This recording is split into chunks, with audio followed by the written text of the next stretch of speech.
ఈ నెల ప్రారంభంలో ఆఫ్ఘనిస్తాన్ రాజధాని కాబూల్పై పాకిస్తాన్ అకస్మాత్తుగా బాంబుల వర్షం కురిపించింది. దీంతో ఆఫ్ఘనిస్తాన్ బిత్తరపోయిన మాట వాస్తవమే.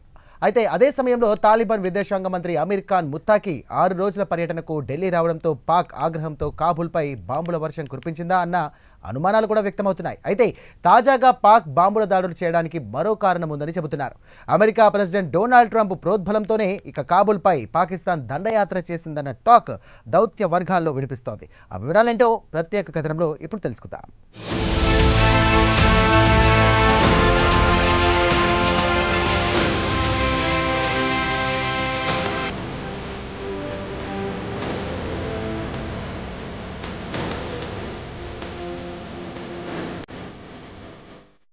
అమెరికా ప్రెసిడెంట్ డొనాల్డ్ ట్రంప్తో పెట్టుకుంటే మామూలుగుండదు కదా.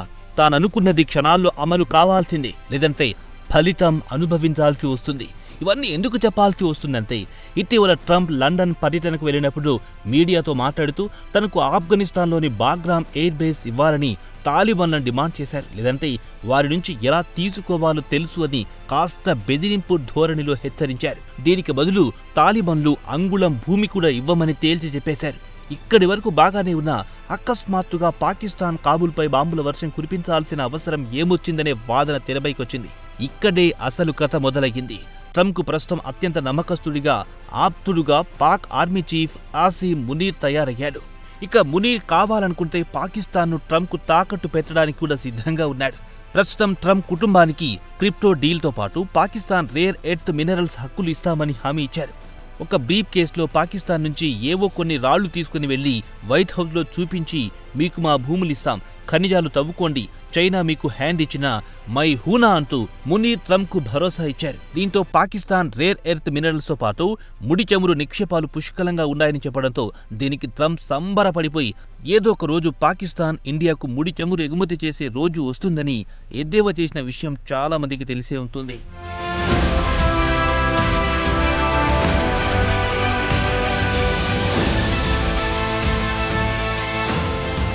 ప్రస్తుతం బాగ్రామ్ ఎయిర్ బేస్ కావాలి అనడానికి అమెరికాకు చాలా కారణాలున్నాయి. బాగ్రామ్ ఎయిర్ బేస్ను అమెరికా 2021 ఆగస్టులోనే వదిలేసి వెళ్లిపోయింది.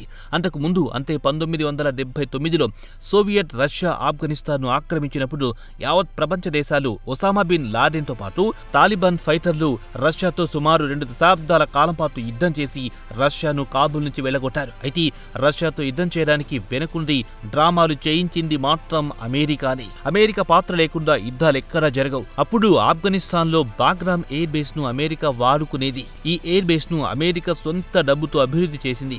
అమెరికా సైనికులు ఇక్కడే దిగేవారు. అయితే ఈ ఎయిర్ బేస్ ప్రస్తుతం అమెరికాకు అత్యంత కీలకంగా మారింది. అక్కడి నుంచి యూరో ఏషియాపై నిఘా పెట్టొచ్చు, క్షణాల్లో వాలిపోవచ్చు. అలాగే ఇక్కడి నుంచి చైనా, ఇరాన్, సెంట్రల్ ఏషియా దేశాలు, పాకిస్తాన్ దాని న్యూక్లియర్ కార్యకలాపాలపై నిఘా పెట్టడానికి అమెరికాకు ఈ ఎయిర్ బేస్ కావాలి. మరి ఇది పాకిస్తాన్కు ఎలా పనికొస్తుందనే విషయానికొస్తే, అమెరికాకు సేవలందిస్తే అమెరికా నుంచి బిలియన్ల కొద్ది డాలర్లు ఎయిడ్ రూపంలో తీసుకోవచ్చు. గతంలో కూడా అమెరికా ఎయిడ్ మీదే పాకిస్తాన్ బతికిన విషయం చాలా మందికి తెలిసే ఉంటుంది. ఇక బాగ్రామ్ ఎయిర్ బేస్ విషయానికొస్తే ప్రపంచంలోనే అతిపెద్ద ఎయిర్ బేస్ పర్వాన్ ప్రావిన్స్లో ఉంది. కాబూల్కు సుమారు 60 కిలోమీటర్ల దూరంలో ఉంది.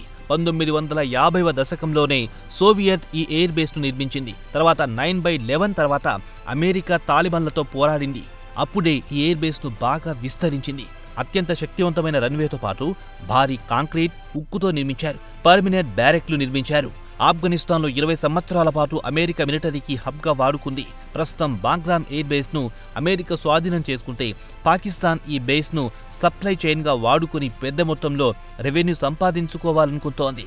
ఇక మరో అంశం ఏమిటంటే, బాగ్రామ్లో అమెరికా ఎయిర్ బేస్ ఉంటే ఆఫ్ఘనిస్తాన్ను అదుపు చేయొచ్చు. కాబూల్ నుంచి తరచూ పాకిస్తాన్పై టీటీపీ దాడులు చేస్తున్నందున ఈ దాడులను నివారించవచ్చు. ఆఫ్ఘాన్ సరిహద్దు నుంచి దాడులను కట్టడి చేసే అవకాశాలు పాకిస్తాన్కుంటాయి.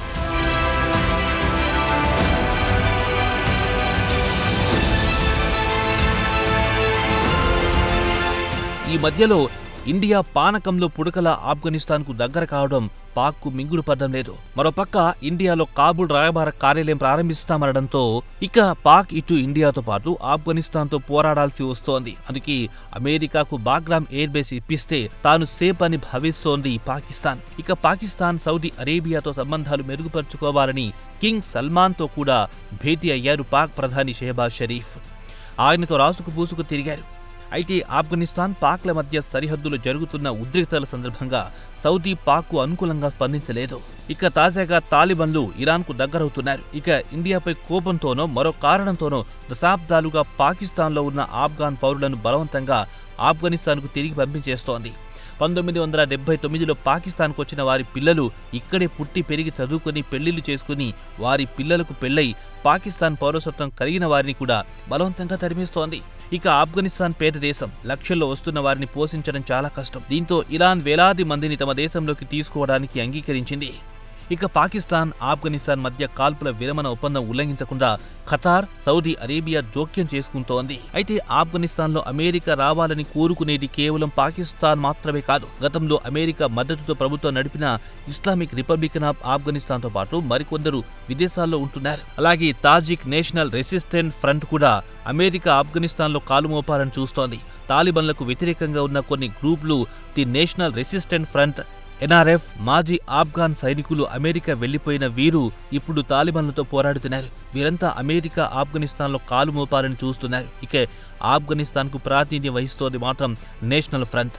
తాజికిస్తాన్ సమీపం నుంచి తమ కార్యకలాపాలు కొనసాగిస్తోంది. ఇక తాజికిస్తాన్ కూడా ట్రంప్ అడ్మినిస్ట్రేషన్ బాగ్రామ్ ఎయిర్ బేస్ను తీసుకోవాలని కోరుకుంటున్నాయి. అయితే తాలిబన్లు బాగ్రామ్ ఎయిర్ బేస్ను ట్రంప్కు అంత తేలికగా ఇచ్చే అవకాశాలు మాత్రం కనిపించడం లేదు. ఎందుకంటే ట్రంప్ లండన్ పర్యటనలో ఈ ప్రతిపాదన తీసుకొచ్చిన వెంటనే తాలిబన్లు నిర్ద్వందంగా తిరస్కరించారు.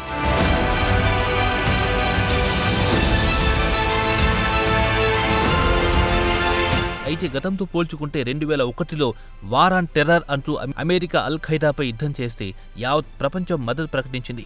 ప్రస్తుతం అమెరికాకు శత్రు దేశాలైన రష్యా, చైనా, ఇరాన్తో పాటు సెంట్రల్ ఏషియన్ దేశాలు అప్పుడు మద్దతు ప్రకటించాయి. అలాగే కిర్గిస్తాన్, ఉజ్బెకిస్తాన్ లాంటి దేశాలు అమెరికాకు ఆతిథ్యమిచ్చి బేస్లు ఏర్పాటు చేసుకోవడానికి అనుమతించాయి.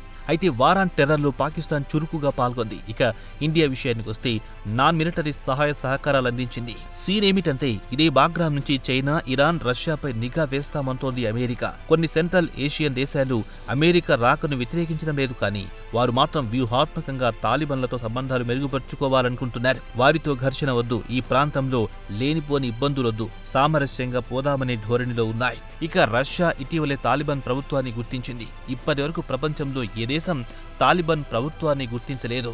ఇక ఇండియా విషయానికి వస్తే 20 సంవత్సరాల పాటు అమెరికా వెనుకేసుకొచ్చిన ఆఫ్ఘనిస్తాన్ ప్రభుత్వానికి మద్దతు ప్రకటించింది. ఇక ఆఫ్ఘనిస్తాన్లో తాలిబాన్ల ప్రభుత్వం మారే అవకాశం లేదనుకున్న ఇండియా కూడా తాలిబాన్లతో స్నేహహస్తం అందించింది. ఆపరేషన్ సింధూర్ సమయంలో పాకిస్తాన్, అమెరికా, బంగ్లాదేశ్లు ఇండియాకు వ్యతిరేకంగా జట్టు కట్టాయి. ఆఫ్ఘనిస్తాన్ ఒకటి ఇండియాకు అండగా నిలిచింది. బాగ్రామ్లో అమెరికా రాకను వ్యతిరేకిస్తూ India, Iran, Kazakhstan, China, Kyrgyzstan, Pakistan, Russia, Tajikistan, Uzbekistan, ఆఫ్ఘనిస్తాన్లు సంతకాలు చేశాయి. అయితే తాలిబాన్లకు చెందిన కొంతమంది నాయకులు బాగ్రామ్ ఎయిర్ బేస్ ఇస్తే అమెరికా ఆంక్షలు ఎత్తివేస్తుందని, అమెరికా బ్యాంకుల్లో ఉన్న $9 బిలియన్ల తిరిగి తెచ్చుకోవచ్చని భావిస్తున్నారు. ఇక ప్రాంతీయంగా అమెరికాకు మద్దతిచ్చేది కేవలం పాకిస్తాన్ మాత్రమే. ఇతర దేశాలు అమెరికాకు మద్దతివ్వవు. మరి బాగ్రామ్ ఎయిర్ బేస్ను తాలిబాన్లు ఎలా కాపాడుకుంటారో వేచి చూడాల్సిందే.